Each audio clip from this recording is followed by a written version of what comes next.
Thank you for watching, liking, commenting, sharing, and subscribing right now.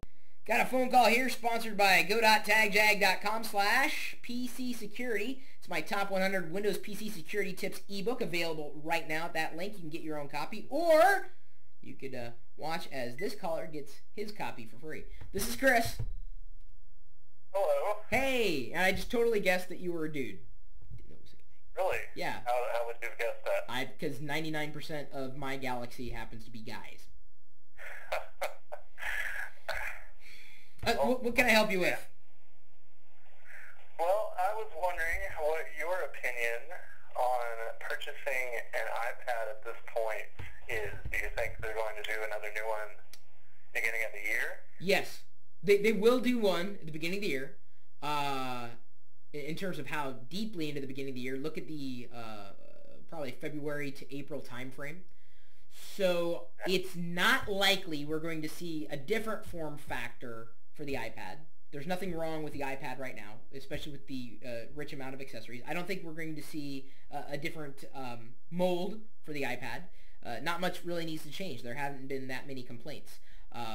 There has been talk in some of the patent blogs, Patently Apple, I believe, is the name of the leading Apple patent watch blog, that the dock connector will now be on the bottom end on one of the sides of the next iPad, as well as a camera. And the camera is going to happen in the next iPad.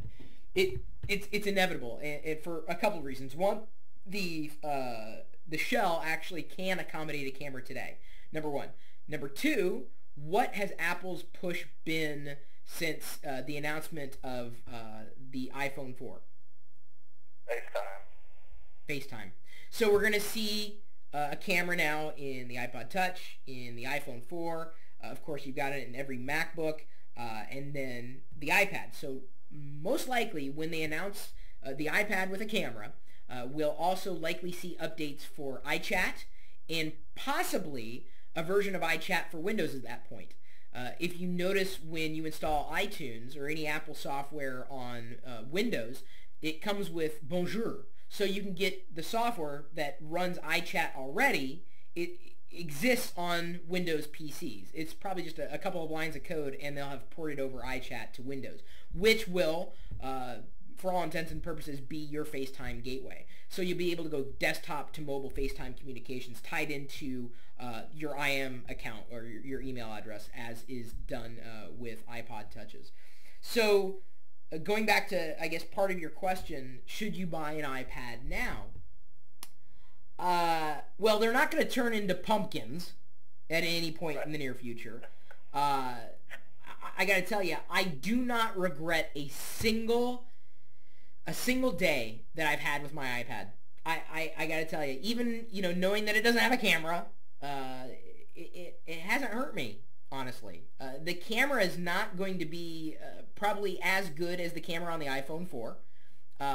Because it's probably going to be frontward facing. Again, FaceTime optimized. Probably not going to have a fantastic resolution. Of course, the camera apps will work for with it, but not having the camera doesn't take away from the experience I've had with the iPad. So if you want to jump into it now, yeah, you're not likely going to save a lot of money. You could probably get one secondhand. iPad, first generation iPad, whether it's the Wi-Fi or the Wi-Fi plus 3G. I've been very happy with the decision of going with the Wi-Fi plus 3G one, just because I've been in situations where I've needed to get online. There was no access point, but I use the 3G connection that I'm paying for on a monthly basis. Not a subscription fee. You can just decide to renew every month. I don't know. It's really up to you. If you really think the camera is going to make it or break it, wait. If the camera you really don't need, get an iPad now, and if anything, just keep it around the house. Take it with you. When you're walking around town, you're gonna have a second iPad at some point. Why would you wait for a camera? Do you need the camera every single time? And I stop and think about how many times I use the webcam on my notebook computer, and it's really not that often, to tell you the truth. In your opinion, do you think they're going to implement the retina-display on the new one? I had an argument with a local developer about this very thing last night. Will Apple put the Retina display on the iPad? I think it would be helpful to developers I don't think it will be helpful to consumers. And even though, yes, having a Retina display on the iPhone 4 is awesome. I don't know if you've seen one up close, but Yeah, my friend has one. oh, Really nice. no, the graphics, the text, it is amazing. In fact, the iPad's current screen, the first gen screen, looked horrible in comparison to the iPhone 4. So I would like to see the Retina display on the iPad, but you gotta keep in mind it's a larger surface area, so it could potentially drive up cost, and especially if there's a scarcity in materials. So I don't know if Apple's going to do this, because I think more people would buy an iPad just with them adding a camera than they would adding a camera and a Retina display. If anything, the resolution's already pretty nice on there. well, no, the resolution's fine. 1024 by 768. It's worked out just fine. Personally, I would like to see better scaling up of iPhone apps and a Retina display. I just don't know if it's going to be in Apple's best interest to do that. Right. You know, they might, and they would do it for one reason, not because of developers, not because they can do it, but because of another word on everybody's radar. What do you believe, and I've got my own opinion, but I'm going to ask yours, why do you believe Apple would absolutely put a Retina display in the next iPad? Probably just to say all their mobile devices have it and that they're the highest resolution you can go. True. Okay, that's a valid point. I was going to take it one step deeper and say Android. Oh, true. So Sure. right now, there's not a lot of Android tablets, and honestly, the Android tablets out there really kind of suck. In fact, Google's come out and they said that the operating system itself just was not designed for screens much larger than what you could carry around in your pocket. Certainly not a tablet or a slate type of device.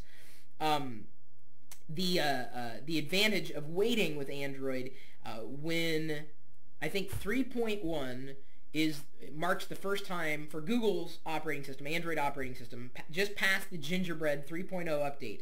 3.1 it will be focusing in on larger screen devices, specifically running the Android operating system.